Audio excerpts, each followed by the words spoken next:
আসসালামু আলাইকুম সম্মানিত দর্শক, আমি ইএলসি দ্য নিউজ বিডির পক্ষ থেকে আপনাদের সকলকে স্বাগতম জানাচ্ছি। আবারও চলে আসলাম আমাদের ব্যারিস্টার সৈয়দ সাজিল হক সুমন ভাইয়ের পুরাতন খোয়াই নদীতে। এই নদীটির জন্য সুমন ভাই কি করেছেন আপনাদের অনেকেরই জানা এবং কি গোটা বিশ্ব দেখেছে। উনি কিন্তু এই নদীটিকে পরিষ্কার পরিচ্ছন্ন করে এটাতে কিন্তু স্পিড বোট চালিয়েছেন।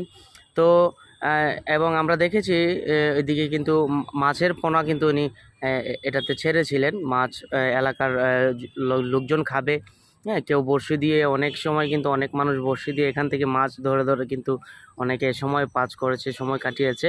তো সেক্ষেত্রে এখন তো দেশের পরিস্থিতি আপনারা জানেন, আমাদের এমপি মহোদয় বর্তমানে এলাকায় নেই, যার ফলে উনি ক্ষমতায়ও নেই, যার ফলে এই মরা নদীটি কে যেন দখল করে নিয়েছে। এখন যতটুকু শুনতে পেরেছি এখানে নাকি এটি নিলাম হয়ে গিয়েছে। এখন এটি একজনের দায়িত্বে নিয়েছে, আমরা যতটুকু শুনেছি। আরেকজন দখল করে এটিকে এখানে মাছ কাউকে ধরতে দিচ্ছে না। এবং আমি আপনাদেরকে দেখাচ্ছি নদীটি সম্পূর্ণ কিন্তু আমাদের এমপি মহোদয়ের অবদান। উনি কিন্তু এই জিনিসটা সারা দেশের মানুষ কিন্তু স্বীকার করবে। এখানে প্রায় ৮৬ লক্ষ টাকা দিয়ে খরচ করে কিন্তু তিনি নদীটিকে পরিষ্কার পরিচ্ছন্ন করেছিলেন।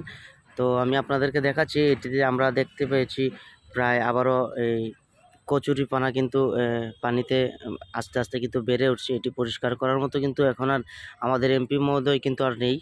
তো আমি সবার কাছে একটা জিনিস বলবো, আপনারা অবশ্যই কমেন্ট বক্সে আপনাদের মতামতটুকু জানাবেন, কারণ আমাদের জন্য ব্যারিস্টার সুমন ভাই যা যা করেছেন সব কিছু আমরা যতটুকু মনে করি আমাদের জন্য অনেক ভালো করেছিলেন। উনি কারো ক্ষতি করেন নাই, উনি কোনো দেশের টাকা মেরে খান নাই, কারো হক মারেন নাই, কোনো বরাদ্দ মেরে খান নাই, বরঞ্চ উনি ব্যারিস্টারি ইনকাম দিয়ে পর্যন্ত এলাকার মানুষের ভালো করার চেষ্টা করেছেন। এটি হচ্ছে রানীগাঁও স্ট্যান্ড, আমি আপনাদেরকে যেই জায়গা থেকে দেখাচ্ছি, এবং এটি হচ্ছে মুক্তিযোদ্ধা ভবন।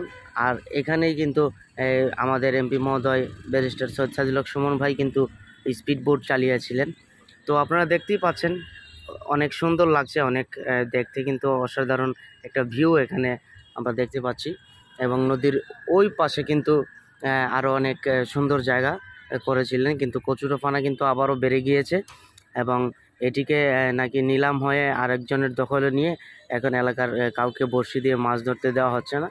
তো আমি আপনাদেরকে এটাই বলবো, আসলে এমপি মহোদয় আমাদের জন্য যা করেছেন অত্যন্ত ভালো করেছেন, এবং আমরা এরকম এমপি আমাদের মাধবপুর চুনারুঘাটবাসীর কপালে হয়তো দুর্ভিক্ষ লেখা, তাই আমাদের কপাল ভালো না বলে আমাদের এই আজকে এত ভালো একজন এমপি মহোদয়কে আমরা হারিয়েছি। তবে ইনশাল্লাহ আমরা আবার ওনাকে কিন্তু আমাদের এমপি হিসাবে দেখতে চাই, আমরা ওনাকে এমপি হিসাবে দেখতে চাই। উনি কিন্তু কারো কোনো ক্ষতি করেন নাই, এবং দেশ আবার মোটামুটি স্বাভাবিক অবস্থায় আসলে আমরা আশা করি আমাদের এমপি মহোদয়কে আমরা আবার ফিরে পাবো। তো ভালো থাকবেন। ভিডিওটা কেমন লাগলো অবশ্যই জানাবেন কমেন্ট করে। এবং সুমন ভাই কি করেছেন, কি এলাকার মানুষের জন্য কি কাজ উনি করেছেন, যা সারা জীবন মানুষ মনে রাখবে, সবগুলো কিন্তু আপনাদেরকে দেখানোর চেষ্টা করব। তো সবাই ভালো থাকবেন, সুস্থ থাকবেন, ধন্যবাদ।